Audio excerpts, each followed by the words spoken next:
bikin demokrasi cara bagus. yang caranya adalah mereka jangan melakukan mengimitasi ya terhadap apa yang mereka lakukan, menduplikasi terhadap apa yang mereka lakukan, tapi yang bersamaan mereka harus sadar bahwa republik ini di suatu waktu akan di tangan mereka. Betul. Karena itu prasyarat utamanya adalah harus care sama politik. Betul. Politik bangun dengan keadaban. Ya. Itu. Jadi saya punya tesis itu ya, bahwa kalau KPU itu dikutuk karena daftar pemilih, Bawaslu dikutuk karena politik uang. Baik, kali ini saya akan ajak Anda untuk ketemu dengan seorang tokoh, Nur Hidayat Sardini. Oke, selamat sore. Sore, apa kabar? Baik, Sehat ya? alhamdulillah Ya, sehat. Mudah-mudahan kita selalu sehat. Selalu sehat, itu doa kita. Ya. Dan kali ini saya akan ajak Pak Nur NHS. Hidayat Sardini, ini biasanya dipanggil NHS. NHS, ya. Nah kebetulan Biar ini nggak kita terlalu lagi sowan ke rumahnya Pas. beliau di daerah Tembalang. Yap. Karena memang ya boleh kita bocorin ya, Oke. nggak boleh pergi-pergi. Iya, Katanya iya. itu bentuk sayangnya istri Iya. terhadap beliau. Oke, Iya, iya. kita akan bahas macam-macam lah ya Oke. bersama Pak NHS ini. Oke. Karena terus terang saya duduk di kursi panas ini ya. Wah, Konon ini Iya, konon. iya. Kursi ini banyak diduduki oleh pejabat-pejabat atau orang-orang penting lah ya. Iya, iya. Keplesetnya punya pejabat. Iya. Oke, Pak NHS, ini rumah asik banget ya? Ya, alhamdulillah kami bangun ini 2007. Pas Natalan kami pindah ke Ya. sini. Setelah sekian ya 18 kali lah kami dari kontrakan ke kontrakan. Jadi saya itu kontraktor gitu ya. Setelah ketemu jodoh bisa nabung bikin rumah inilah.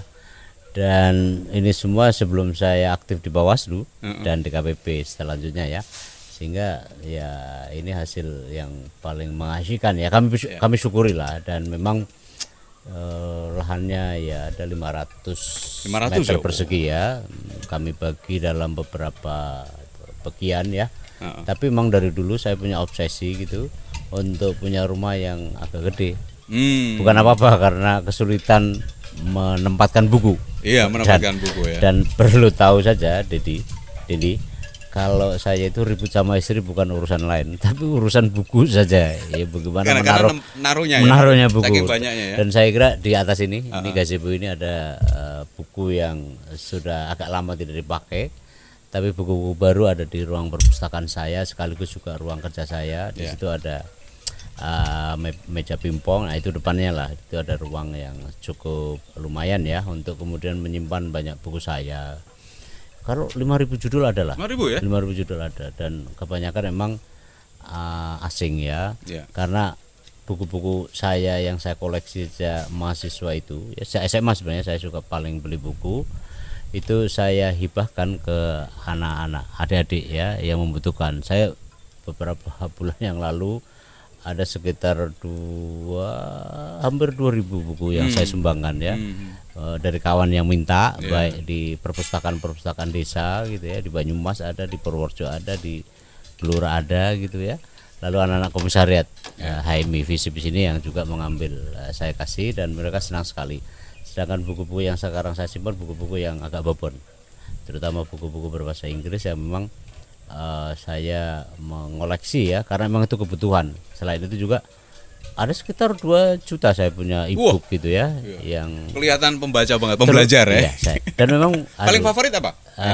Ya buku politik. Buku politik ya. Tapi saya tidak menutup diri untuk buku agama. Tapi bukan agama sekedar fikih ya, tapi buku yang pemikiran politik Islam misalnya.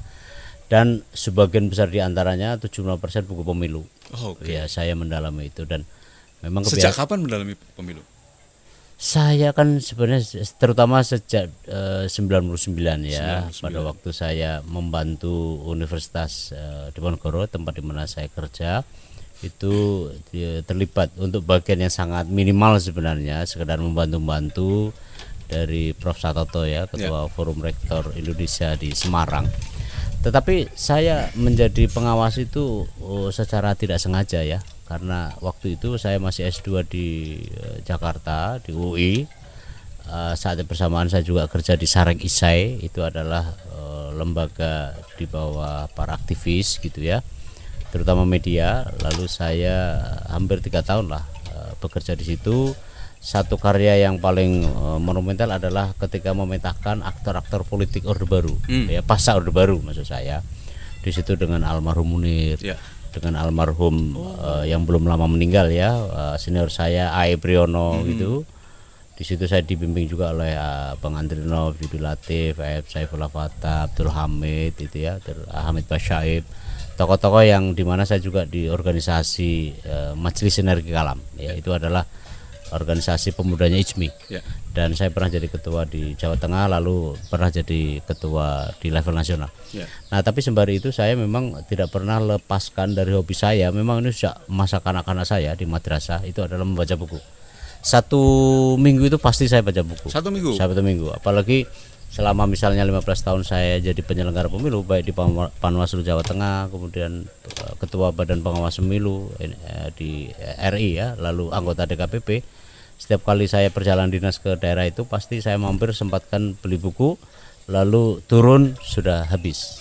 Tentu baca bukunya kadang-kadang tidak seluruhnya, tapi keluhnya saja. Ini orang yang dianggap sebagai gurunya para penyelenggara pemilu aja masih belajar ya. Jadi sangat belajar. Kita harus banyak berguru nih saya, sama Pak NAS. Saya ingin memang jadi terus jadi manusia pembelajar. Karena itu manusia pembelajar ya.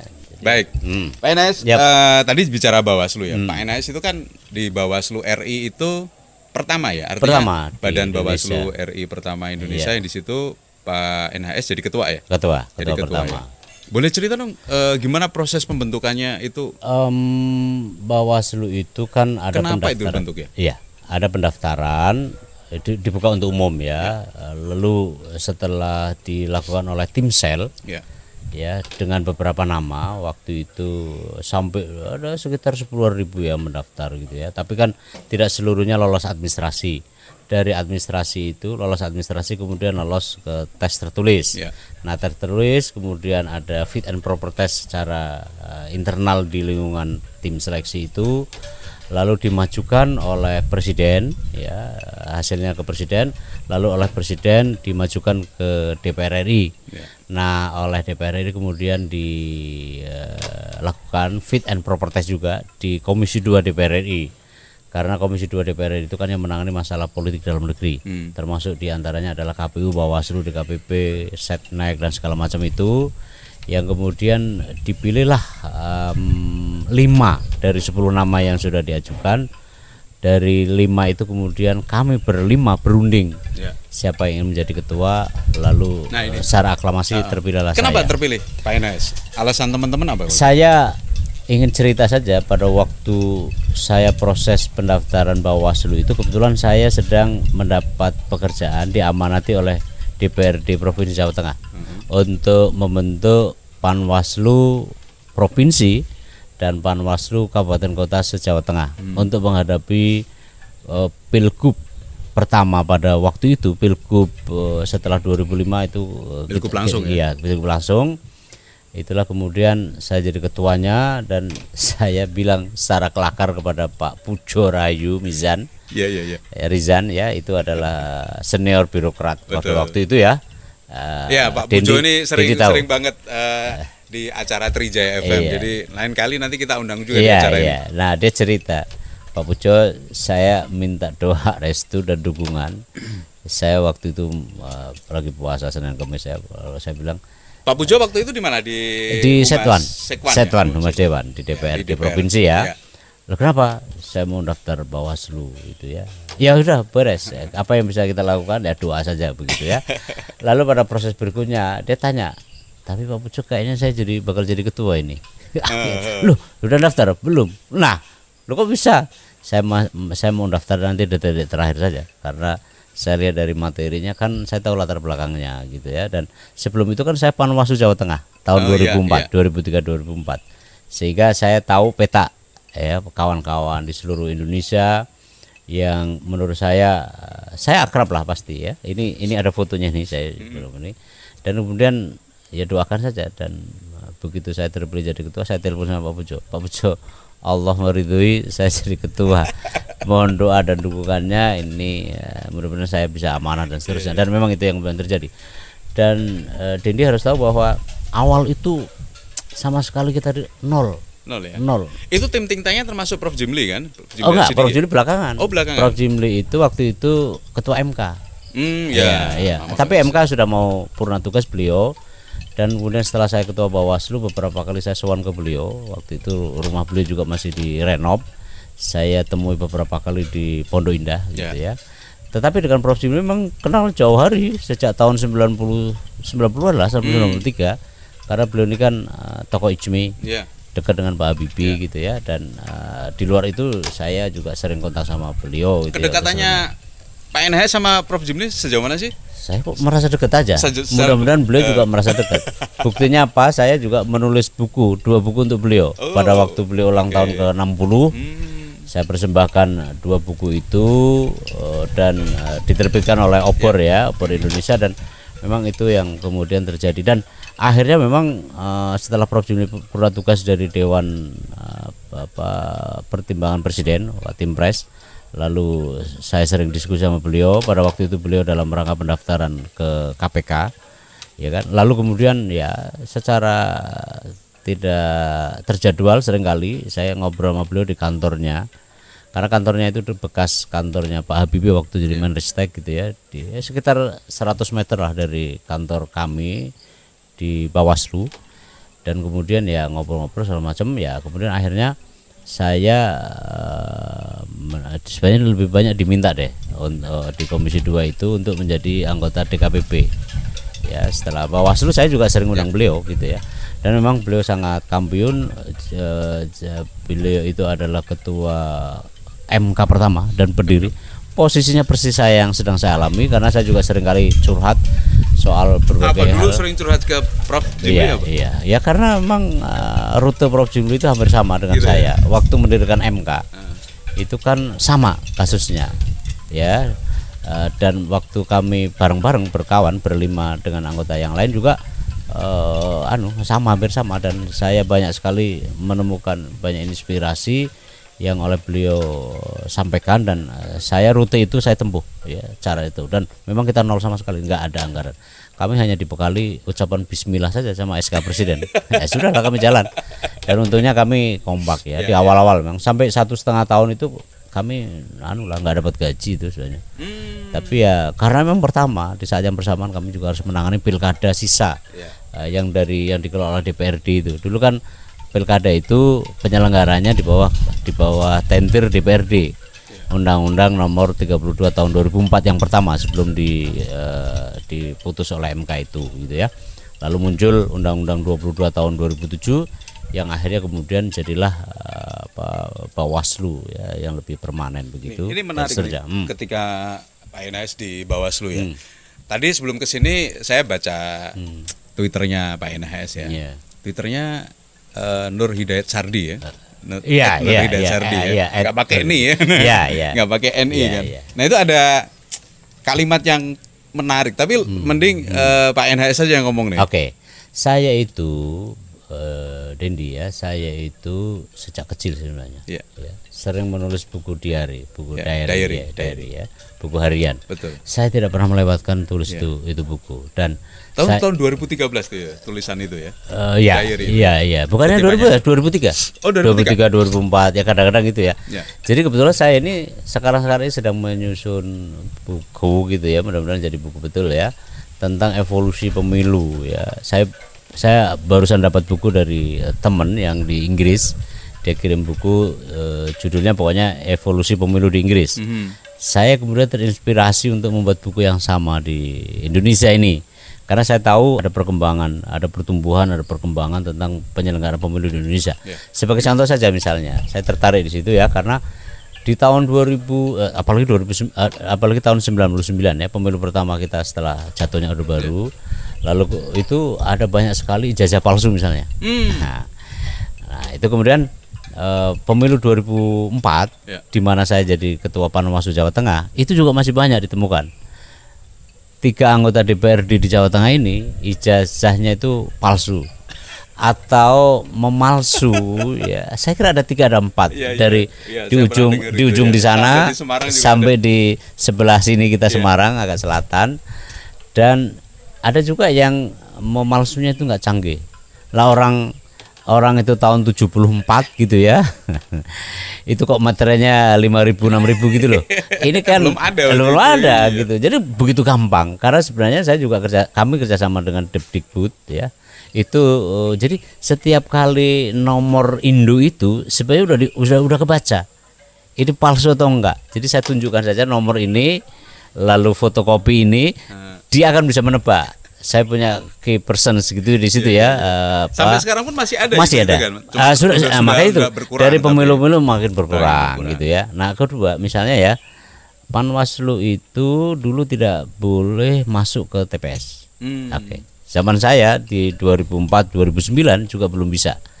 Di 2014 sudah agak bisa. Tetapi begitu 2019 bahkan kursi dari Panwaslu ada di TPS yang disebut sebagai pengawas TPS. Di setiap TPS ada. Itu kenapa nggak boleh waktu itu? Ya aturannya memang nggak boleh, dan Panwaslu pada waktu itu filosofinya bukan, memang itu aturan begitu. Filosofinya kenapa nggak boleh itu? Iya kan memang zaman masih begitu kuat ya. Karena gini, rezim satu-satunya pemilu adalah KPU. Di luar itu nggak ada.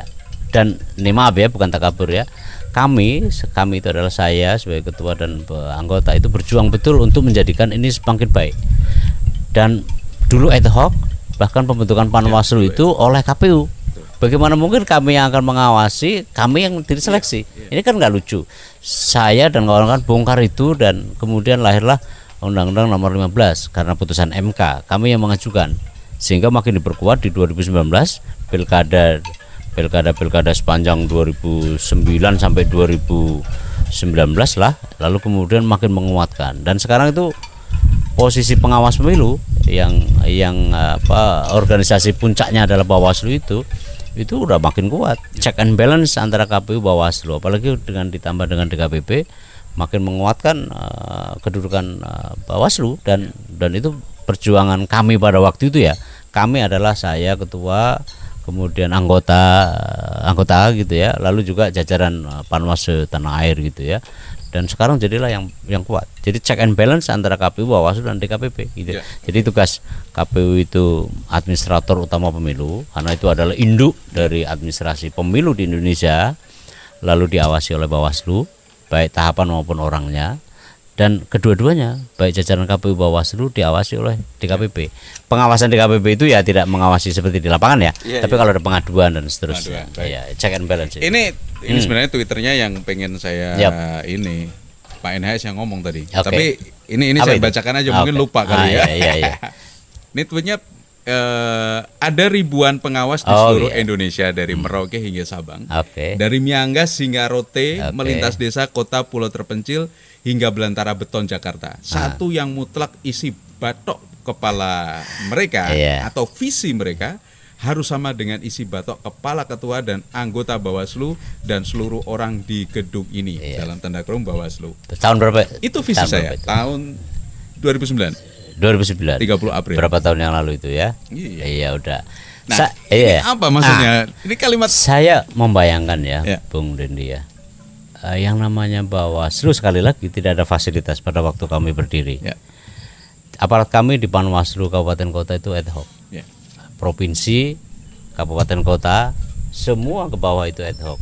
Bahkan ujung tombak pun kami nggak punya, kecuali pengawas pemilu lapangan.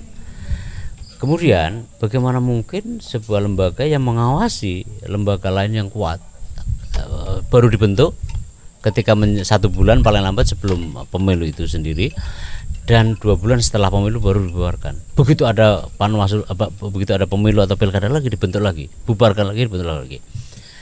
Kemudian kami juga bermitra kerja dengan instansi penegak hukum, polisi, jaksa, ya, Panwas. Jadi bertiga itu namanya sentra gakumdu itu. Nah, tetapi publik itu hanya tahu bahwa mereka itu maunya jadi. Apa kamu bisa kerja atau enggak? Itu saja. Jadi tuntutan publik kepada kami yang bubar bentuk kayak macam sekali pakai begitu ya. Padahal kerepotannya luar biasa itu. Kalau sekali pakai ATK kan di kantor itu harus dituntut gitu ya, ekspektasi yang begitu tinggi, yang setara dengan polisi, jaksa, KPU yang permanen gitu. Ini nggak mungkin. Kami biasanya dibentuk pasti terlambat, dan terlambat itu menjelang hari pemungutan suara. Ini kan ironis. Nah, makanya memang sekarang dilantik besok kerja. Nah begitu. Nah tetapi jauh lebih dari itu, setelah dibentuk kan kami harus isi batok kepala mereka kasarnya ya. Saya sebagai ketua Bawaslu mikir bagaimana menautkan semua orang dari Sabang sampai Merauke, dari Merauke sampai Sabang. Saya suka menggunakan istilah Merauke ke Sabang karena saya pernah diskusi dengan orang Papua. Loh, Pak Ketua katanya, matahari terbit kan dari Merauke, tidak dari barat. Kalau Sabang sampai Merauke itu berarti matahari terbit dari barat. Itu kiamat kata dia. Oke, saya gunakan istilah itu saja. Iya kan? Dari Merauke ke Sabang. Kalau begitu lagu wajib itu salah. Salah itu. Tidak sesuai dengan alam katanya. Nah, dari Merauke sampai Sabang, dari Miangas, pulau terluar kita di Filipina, sampai ke terselatan terluar kita di dekat Australia. Itu banyak itu panwas yang kesana kesini dibentuk dan segala macam itu. Tetapi sekali lagi tuntutan publik harus sama. Maka apa yang saya maksud isi batok kepala itu menyender gitu ya, orang Jawa bilang menyender ke semua isi batok kepala dari hulu sampai ke hilir, dari pusat ke daerah, dari Merauke ke Sabang, gunung-gunung, ngarai, laut, lembah ada di situ semua. Itu sama di isi batok kepala mereka dengan saya gitu loh. Itulah visi kepemimpinan menurut saya. Bagaimana caranya? Dulu belum ada WA, belum ada BBM. Oke. Masih susah itu. Paling telepon satelit ya. Iya, itu nggak mungkin lah kita punya anggaran aja nggak ada. Kan? Mahal aja. Saya pernah pegang itu di satu pelosok. Tapi itu kan mahal sekali dan nggak mungkin anggarannya. Boro-boro beli, anggarannya belum waktu itu. Tetapi saya harus mengirimkan surat ke seluruh mereka. Apa yang kulakukan? Seluruh Panwaslu pada waktu saya jadi ketua Bawaslu sampai hari ini tuh ada, saya punya HP ini itu masih ada semua. Jadi kalau saya kirim surat, saat saya SMS dulu hanya ada SMS fasilitas itu bisa satu malam itu pakai dulu kalkulator komunikator itu bisa sampai itu satu malam itu muter baru sampai dan jangan lupa saya pulsa itu bisa 7 juta per bulan. Ya karena waktu itu mahal. Karena itu mahal. Ya, SMS kan aja mahal ya. SMS kan 300. Oh iya. 300 kali ribuan. Betul. Terus. Tapi saya alhamdulillah saya upgrade komunikator itu sehingga saya upgrade di Ambasador. Saya punya langganan HP di sana. Itu di upgrade bisa lebih cepat. Tapi pulsanya memang menyedotnya banyak juga. Risiko. Satu-satunya kan nggak mungkin pra kan, pasti bayar, pasca bayar. Nah itulah yang melakukan. Ini sebagai cara agar mereka menerima itu segera. Kenapa? Apa itu pesan-pesannya biasa di deliver? Kami mengirim surat. Itu saja sebenarnya. Selebihnya surat ya. Informasi kalau itu betul. Surat. Nah surat itu kadang-kadang surat itu mereka nggak punya fax. Nebeng ke KPU, padahal perintah untuk mengawasi KPU gitu loh. Karena kalau pusat. Betul. Kami kadang-kadang nebeng ke kejaksaan. KPU nebeng, pokoknya mereka suka lah karena nggak ada gitu loh. Atau mereka pribadi dan segala macam. Email susah, terlalu susah. Karena secara realistis juga nggak mungkin, karena mereka di gunung-gunung nggak mungkin. HP bukan Android seperti sekarang. Jangan lupa loh ya. Pasti. Jadul banget. Hanya menerima SMS. Terbatas banget kan? Ya, kayak Twitter 150. Itu dia. Karakter. Nah itu dia. Terbatas sekali. Nah itu paling pesan kami mengirim surat. Silakan cek sesuai dengan masing-masing. Tapi mereka juga kirim SMS untuk nomor fax masing-masing. Jadi kami bikin database begitu ya. Sak begitu. Nah itu. Nah maksud saya itu baru satu langkah ya. Langkah berikutnya nanti ada. Yang kedua misalnya saya mengetes sejauh mana kebijakan Bawaslu RI itu bisa diterima oleh mereka. Nah saya di Indonesia itu ada 9 titik yang saya jadikan informan untuk mengukur bagaimana tindakan kami sampailah ke bawah. Spin off control kan jauh sekali Pak. Sementara tadi buka tutup bentuk bubar kan mereka secara capacity building belum tentu. Nah itu berat sekali tetapi sekali lagi publik mengekspektasi kami sama dengan lembaga yang seusia Republik namanya kepolisian, kejaksaan. Apa yang diekspektasikan publik untuk pekerjaan kan Bawaslu? Jelas. Pertama ekspektasi publik itu saya lihat pertama pengawas pemilu itu hampir sama dengan kayak KPK, bisa menangkap semua yang namanya pelanggar aturan dalam pemilu. Kedua, semua yang dia inginkan harus cepat dijawab. Ketiga, pelayanan itu betul-betul harus prima. Nggak ada lagi keluhan. Dan memang publik akan maunya begitu. Mereka nggak tahu kondisi kita. Tetapi saya juga mengatakan jangan cengeng. Kita punya masalah. Kadang-kadang anggaran mereka belum turun. Sekretariat aja belum turun. Nah, dalam situasi begitu, saya terutama berpikir dan saya minta kepada Pleno agar tolong saya dikasih otoritas untuk membuat perintah yang hanya khusus dari nomor saya. Khawatir kalau di hack ya. Walaupun dulu belum ada musim hacking kayak sekarang. Tapi itu kan otoritas, Bos, masalah otoritas. Nah, itu kemudian kalau berasal dari saya pasti ada perintah gitu. Nah, lama-lama dari Merauke sampai Sabang tadi itu nyender gitu loh. Apalagi kemudian kita imbui dengan hal-hal lain, misalnya ya rapat kerja dan semacam, tapi anggarannya kan terbatas. Frekuensi mereka itu 3-5 untuk bisa datang ke konsultasi ke atasannya. Misalnya dari Panwas kabupaten ke provinsi. Jangan lupa loh, di provinsi seperti di Papua itu harus pakai pesawat. Anggarannya berapa dan seterusnya. Nah, kalau begitu, tetapi kan ekspektasi publik tadi itu tidak bisa dijelaskan karena keluhan. Yang mereka tahu adalah itu lembaga sudah dibikin, saya harus dilayani. Nah, memang harus service ya, mindful service gitu ya, service ya, service mandate ya, itu harus kuat. Caranya ya memang harus ada yang mendorong, bikin trigger, bikin treatment tertentu yang meloncati ini semua. Karena A kita bilang belum tentu di ujung A, bisa juga syukur masih A aksen lah, kalau B apalagi Z. Jadi pesannya harus sama. Pada perintah. Jadi gitu. Visi yang pengen Pak NHS waktu itu sampaikan ke ini ya, ke teman-teman Bawaslu, jajaran sampai ke bawah itu, sampai dari Sabang sampai dari Merauke sampai Sabang itu apa sebenarnya selain sama? Iya kan, ini kan organisasi publik yang hierarkis. Tanggung jawab di bawah juga tanggung jawab pusat, Bos.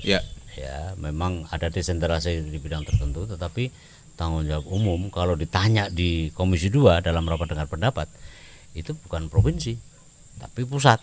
Pusat juru bicaranya kan ketua. Ada jawaban nggak? Kalau pejabat tidak sampai menjawab, tidak mampu menjawab, oh itu berarti memang nggak kuasai. Kuasa itu ada 3, Bung Dendi. Pertama, kuasai masalah. Yang kedua, kuasai lokal, kuasai medan. Dan jangan lupa Merauke sampai Sabang tadi, dari Rote sampai ke Miangas tadi. Dan yang ketiga adalah eksternal. Karena variabel eksternal itu menentukan juga terhadap pelembagaan. Nah, saya juga secara pribadi selain kontak tadi dengan 9 titik di seluruh tanah air, juga punya diskusi yang saya telepon secara khusus. Saya lakukan itu. Kenapa? Ya kadang-kadang kalau cuma SMS kan enggak nyaman, enggak puas gitu ya. Tetapi saya begitu sholat subuh ke toilet, saya bawa sekepok koran atau dulu ya ada SMS yang dikirim gitu ya, mengukur kalau ada berita yang buruk tentang aparat kita lah, kita telepon, kita undang ya, kalau enggak kita telepon. Nah, tugas saya hanya menelpon juga, menelpon satu-satu masalah satu-satu. Jadi ketua Panwas provinsi dulu, terus ke bawah terus gitu ya. Jadi saya itu punya kebiasaan dalam satu hari nelpon dari Merauke 5 daerah saat gitu setiap hari, sekitar 1,5 bulan ketemu di Palangkaraya. Memang Palangkaraya kata Bung Karno itu kan calon ibu kota. Memang itu pusat gitu ya. Iya, saya kan punya daftarnya itu. Nah, saya kira untuk menjadi presiden gampang loh. Kalau teleponnya aja satu-satu gubernur, bupati, wali kota, enggak perlu kita datang loh. Karena yang penting kita isi batok kepala kita sama. Yang isi batok kepala tadi, apa yang saya maksudkan, Bung Dendi juga maksudkan. Iya kan? Apa yang saya kehendaki, mereka harus kehendaki. Tidak mudah. Betul. Tetapi sudah begitu form terbentuk dengan baik, harus bubar. Nah, itu dia. Itu penyakit Panwaslu karena undang-undang, karena penyakit undang-undang. Karena itulah kemudian kami usulkan harus permanen. Harusnya Ya permanen dong. Permanen. Dan itu udah tercapai. Tapi saya sudah pensiun kan ini dari seluruhnya gitu ya. Jadi maksudnya permanen itu ada periodenya kan? Ada periodenya 5 tahun 5 tahun gitu ya. Memang setelah saya dari Bawaslu, kemudian saya anggota DKPP. Yang ketuanya Prof Jibli tadi ya. Dan tentu ini berbeda karena lembaga ini beda. Lembaga ini tidak boleh aktif. Kita tidak bongkar semuanya hari ini nih, karena kita masih rencanakan untuk banyak bikin serial bersama Pak NHS inilah. Karena mumpung di Semarang beliau, jadi sayang sekali kalau tokoh sekaliber NHS ini kita sia-siakan ilmunya. Tapi ya saya masih akan terus di Semarang. Sudah nggak mau di pandemi ya. Sudah nggak mau di Jakarta. Gitu ya. Oke, kita masih banyak diskusi tentang bagaimana membangun demokrasi di Indonesia pada umumnya ya. Paling nggak mindset, cara pikir orang-orang yang menonton channel ini, orang-orang yang mendengarkan ini bisa terbangun gambaran bagaimana sih, kenapa sih kita harus melakukan kenapa sih harus ada pemilu? Itu betul. Kenapa sih harus memilih gitu kan? Nah, betul. Ini terakhir nih saya mau tanya tentang komentar ya. Kondisi sekarang ini kan kita lagi pandemi dan ini merupakan hal yang pertama kita alami di Indonesia ini dan dunia sebenarnya. Dunia. Iya, di dunia. Iya, karena ada beberapa yang sudah menjalankan Amerika, Korea Selatan itu ya. Ini kan unik lah ya, unik. Hasil diskusi dengan teman-teman di KPU juga ya tanda kutip masih ya gimana ini aturannya seperti ini. Kami semua hanya menjalankan aturan. Nah, di sini sebenarnya inilah art dari sebuah manajemen, kepemimpinan. Jadi maupun komisioner KPU maupun Bawaslu ini kan ya ini adalah your turn untuk mengelola ini supaya gimana gitu kan. Tanggung jawabnya seperti apa. Nah, gimana membuat pemilu pilkada nih sebentar lagi berlangsung di Jawa. Ada 271 titik nih. 270 provinsi, kabupaten kota provinsi di Semarang ini. Termasuk di Semarang. Nah, di Jawa Tengah ada 21 kalau nggak salah ya. Nah, ini gimana caranya pilkada ini berlangsung aman di tengah pandemi, kemudian juga sukses dari sisi pelaksanaan. Iya. Saya setuju ya. Memang saya termasuk agak prihatin juga dengan kondisi sekarang. Pertama-tama pilkada ini masih dimaknai kondisi normal. Kondisi normal. Padahal kan ini itu dari aturannya. Kondisi tidak normal. Ada sebagian yang sudah diperbaiki KPU. Bung Dendi tadi saya ingin kasih tahu tadi sebelum acara ini saya kedatangan 7 tamu PPDB. PPDB itu apa yang ini coklat. Iya. Lalu datang. Tapi mereka sudah punya. Sekarang pakai sarung tangan. Maksudnya sarung tangan plastik yang sekali pakai. Lalu mika sama masker gitu ya. Dan saya juga minta untuk dicuci tangan. Itu artinya ada perkembangan. Saya tanya kepada mereka bagaimana itu iya Pak, kami ada anggaran untuk ini. Alhamdulillah di Semarang. Kendati pun saya tidak tahu di kabupaten kota lain di pelosok-pelosok jauh dari ibu kota. Nah, yang kedua, paradigma yang belum terbentuk bahwa kondisi ini adalah kondisi tidak normal. Pilkada ini pilkada bukan seperti pilkada lampau yang ada 3.000-an di setiap kabupaten kota sepanjang 2005 sampai 2018 tempo hari itu. Nah, karena itulah menurut saya ini harus diubah, harus dimengerti oleh semua pihak. Siapa? Terutama penyelenggara pemilu, karena mereka adalah yang memantik terhadap semua. Di mana? Kan ada beberapa titik kayak tadi itu titik-titik soal pemilih, lalu verifikasi calon perseorangan, verifikasi partai politik, partai politik. Itu semua kan memerlukan kerumunan massa. Nanti kampanye. Memang kampanye akan didesain lebih banyak ke media. Saya setuju itu. Nah, tetapi satu yang tidak bisa dipungkiri dan itu harus mutlak adalah pada hari H pemungutan suara. Setelah hari H pemungutan suara atau election day itu, jadi setelah itu kan kerumunan di TPS. Setelah kerumunan di TPS, kemudian kerumunan juga di TPS yang lebih sempit. Lalu di PPK, rekapitulasi suara. Rekapitulasi suara di kabupaten kota, rekapitulasi suara juga di provinsi. Ini semua tidak puluhan, ratusan. Belum penyelenggara pemilunya. pemilih. Ini prosesnya pun sudah ada pengumpulan. Ya, ini sih memang saya dapati yang gembira tadi karena sudah ada mika. Ya, tapi nanti tantangannya kan puncaknya di di tanggal 9 Desember. Nah, saya rasa harus disiapkan. Yang ketiga, penyiapan mentalitas masyarakat untuk menyesuaikan dengan keadaan. Di negara Burundi di Afrika ada pemilu di sana. Ya. Ini kenapa yang dicontohin Burundi ya? Contoh buruknya. Negara kecil. Contoh buruknya. Karena di negara maju juga buruk, di Amerika juga buruk. Ya. Di sana itu ada satu adegan yang sangat mengenaskan gitu ya, karena kan kemampuan daya beli masyarakat kan rendah. Ya kita juga kita sedang mengalami ini ya, menjelang resesi ini kan. Iya, semua terkena. Ya, lalu kan karena petugas KPPS itu petugas di TPS gitu ya, mengharuskan untuk orang yang masuk ke TPS harus pakai masker ini ya. Maka kemudian kan tapi tidak semua orang punya masker. Kemiskinan dan seterusnya di sana ya. Oke. Lalu karena diharuskan harus mau mencoblos itu harus pakai masker, lalu dia kan nggak bisa langsung.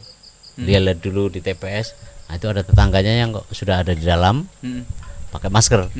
Nah karena itulah kemudian dia, ya mungkin dalam bahasa kita ya, nanti ya minta pinjem maskernya.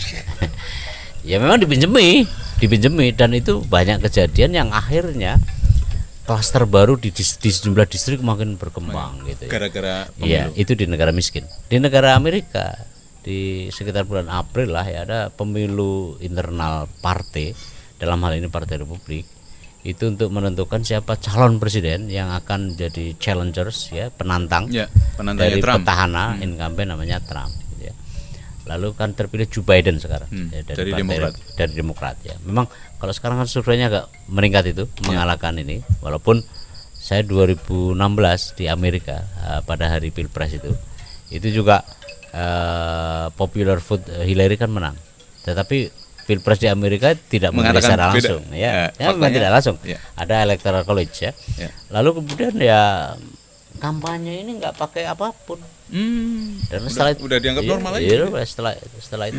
Dan memang Amerika kan memang dari awal kan memang punya garis yang selalu asimetris dengan WHO kan, dengan WHO kan.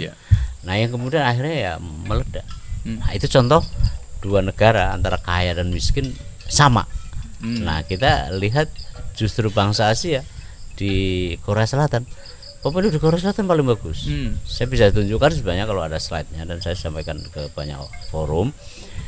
Pemilu di sana, kebetulan saya punya kawan juga lagi studi di sana itu yang mengirim banyak foto, dan saya konfirmasi ke media-media lokal di sana, lalu berita juga di Kompas ya. Saya lihat mereka memang begitu masuk ke TPS pakai ini sarung tangan.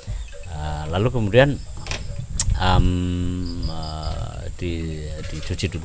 Cuci tangan. Tapi sebelum itu mereka disemprot. Ada disinfeksi juga. Ya di situ. Kemudian dikasih ini gitu ya, kemudian diukur suhu tubuh gitu ya. Lalu bisa ada petugas rapid, petugas swab dan segala macam jika diperlukan. Dan kemudian begitu masuk masih disemprot lagi gitu ya. Setelah TPS dokumennya itu bisa disterilisasi pakai apalah tertentu gitu ya, mereka yang lebih tahu. Lalu setelah mencoblos keluar disemprot lagi gitu. Tapi petugasnya pakai mika itu. Bukan hanya mika, kayak APD. Pakai hazmat ya? Iya. Lengkap berarti. Lengkap. Kayak astronot itu kan. Nah itu itu baru keluar. Dan memang zero. Ya memang ada pasti 1-2 pasti. Tetapi bukan karena pemilu lah menjadi klaster. Klaster awal, klaster baru gitu ya. Bukan juga menjadi agen, bukan juga menjadi intermediatori gitu ya, mediator gitu ya, yang kemudian memang nol. Tapi memang akhirnya percaya diri, dan WHO kan sudah mengabarkan tentang new normal gitu ya, normal. Nah akhirnya kan mereka ikut, baru meledak. Tapi intinya adalah bahwa bukan karena pemilunya. Saya bayangkan Bung Deddy, karena bahwa pilkada kita lebih ke mindset, cara pikir. Memang ya beda kita dengan Korea. Bangsa Korea itu bangsa yang punya kohesi sosial yang paling tinggi, dalam arti punya disiplin tinggi. Korea dan Jepang, tapi Korea masih menang dalam etos kerja. Dua negara itu memang pernah jajah menjajah, punya hubungan historis ya. Tetapi bangsa Korea, terutama anak mudanya itu jiwa, etos kerja, etos budaya itu tinggi sekali memang. Orang sana suruh berhenti bekerja itu sama seperti kita suruh bekerja di sini, gitu loh. Nah itu yang kemudian membuat bangsa Korea wajar mereka maju. Kalau produk Samsung bisa bersaing dengan Apple itu karena disiplin ya, tentu saja. Karena faktor SDM. Faktor SDM dan faktor disiplin itu ya. Nah kembali ke soal pemilu, saya berharap bahwa kita akan mengikuti model Korea Selatan, bukan model Amerika, juga bukan model negara Afrika tadi itu. Di Korea ya tidak ada kampanye temuan massa. Tapi optimisnya gini, ya ada, tapi memang sudah dimodifikasi sebagai rupa terbatas. Misalnya apa? Misalnya forumnya terbatas. Menekankan pada media massa, kampanye. Oh, kampanye lebih ke media media debat sosial. Publik.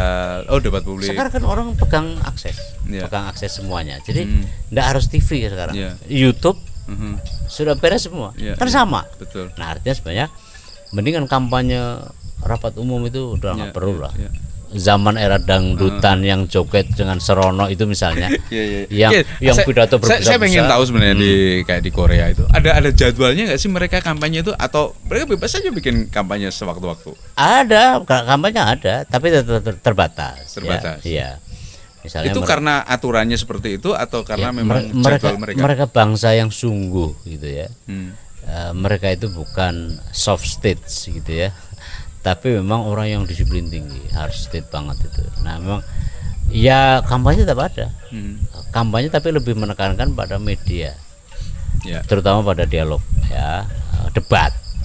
Ya saya kira kenapa enggak, orang kita sudah pilkada kita selama juga sudah. Nah mudah-mudahan KPU yang sudah melakukan awal begini akan terus diikuti pada tahap berikutnya, dan terutama tahap hari H pemilu tanggal 9 Desember tahun 2020. Kemarin sih informasinya sih untuk tinta itu nanti bisa itu juga tinta di sana. Nanti di kita juga kayak gitu nih kayaknya.